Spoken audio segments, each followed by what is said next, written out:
INR को join करने के बाद सबसे पहला काम आपको क्या करना है, यानी वो कौन कौन से काम है जिसको करके आईएनआर में आप एक बड़ी सफलता हासिल कर सकते हैं। 7 पॉइंट मैं आपको बताने वाला हूं, जिस 7 पॉइंट की जानकारी आपके पास होना बहुत ज़रूरी है, तभी जाके आप एक बड़ी सफलता हासिल कर सकते हैं। तो एक एक करके डिस्कस करेंगे वो 7 पॉइंट कौन सा है। सबसे पहला पॉइंट है आईएनआर एप्लीकेशन की संपूर्ण जानकारी आपके पास होना चाहिए। जैसे कि आईएनआर एप्लीकेशन से रिचार्ज कैसे करें, इलेक्ट्रिक बिल पे कैसे करें, शॉपिंग कैसे करें, ऐड मनी कैसे करें, आईडी एक्टिवेशन कैसे करें, वॉलेट से मनी ट्रांसफ़र बैंक अकाउंट में कैसे करें, इस तरह की जो तमाम जो बेसिक चीज़ें हैं वो आपको पता होनी चाहिए। दूसरी पॉइंट, वेबसाइट की संपूर्ण जानकारी आपको होनी चाहिए।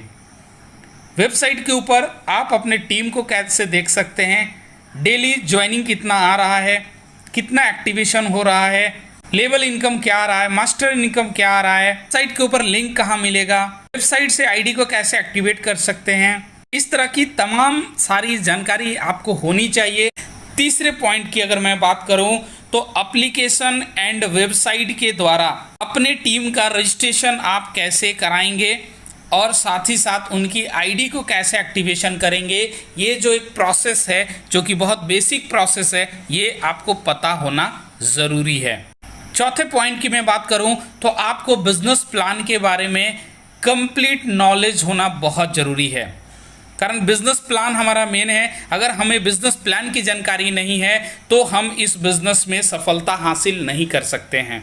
इसलिए बहुत ज़रूरी हो जाता है कि बिजनेस प्लान की कंप्लीट नॉलेज आपके पास होनी चाहिए। पांचवें पॉइंट की मैं बात करूं, जूम मीटिंग में लोगों को बुलाने के लिए उनका इनविटेशन कैसे करें, यानी प्रॉस्पेक्टिंग कैसे करें, हमारा इनवाइट का तरीका कैसा होना चाहिए जिससे लोग हमारी मीटिंग में बुलाने से मैक्सिमम लोगों को मैं जूम मीटिंग में लेके आ सकूं और जिससे हमारी बिजनेस को ग्रोथ मिल सके। तो हमारा इनवाइट का तरीका अगर प्रॉपर होता है, सही तरीके से हम लोगों को इनवाइट करते हैं तो लोग हमारे मीटिंग में ज़्यादा से ज़्यादा आएंगे और हमारा बिजनेस जल्दी से जल्दी ग्रो करेगा। छठा पॉइंट, मीटिंग को अटेंड करने के बाद, मीटिंग के जस्ट बाद आप लोगों को कॉल करते हैं तो लोगों की बहुत सारी क्वायरी होती है। कुछ ऐसी क्वायरी होती है जिसको आपको क्लियर होना होता है, जिसको हम बोलते हैं ऑब्जेक्शन हैंडलिंग। यानी जितने तरह के ऑब्जेक्शन प्रोस्पेक्ट के तरफ से आता है उसको आपने सही तरीके से अगर हैंडल कर दिया, सही तरीके से क्लियर कर दिया तो अगला आपके साथ ज्वाइन हो जाएगा, आपके साथ काम करना स्टार्ट कर देगा। तो ऑब्जेक्शन हैंडलिंग बहुत ज़रूरी है। वो कौन कौन सा ऐसा सवाल जो मार्केट से आ सकता है आपके पास, उसका प्रॉपर जवाब आपके पास होना चाहिए, तभी आप अपने प्रोस्पेक्ट को सेटिस्फाइड कर पाएंगे और तभी वो आपके साथ एसोसिएट होके आपके साथ काम को स्टार्ट करेंगे। एंड लास्ट 7वां पॉइंट है, 7 पॉइंट है रेगुलर जूम मीटिंग को अटेंड करना। कारण आपको पता है एजुकेशन ही सब कुछ है, आप जितना ज़्यादा लर्निंग करेंगे उतना ज़्यादा अर्निंग करेंगे। लर्निंग के ऊपर ही अर्निंग डिपेंड है, तो सीखना बहुत ज़रूरी है।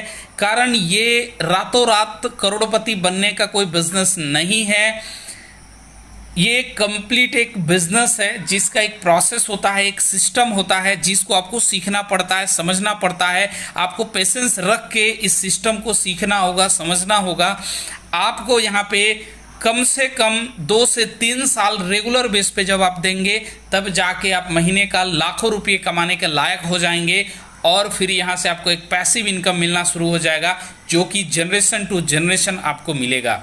7 पॉइंट में आपको एक ऐसा पॉइंट बताया हूँ, इस पॉइंट के ऊपर अगर आप मास्टरी कर लेते हैं, इस पॉइंट की कंप्लीट जानकारी अगर आपके पास होगी तो आईएनआर में सफल होने से आपको दुनिया की कोई भी ताकत नहीं रोक सकती है और 100% आप लाखों नहीं करोड़ों रुपये भी आईएनआर से आप अर्निंग कर सकते हैं।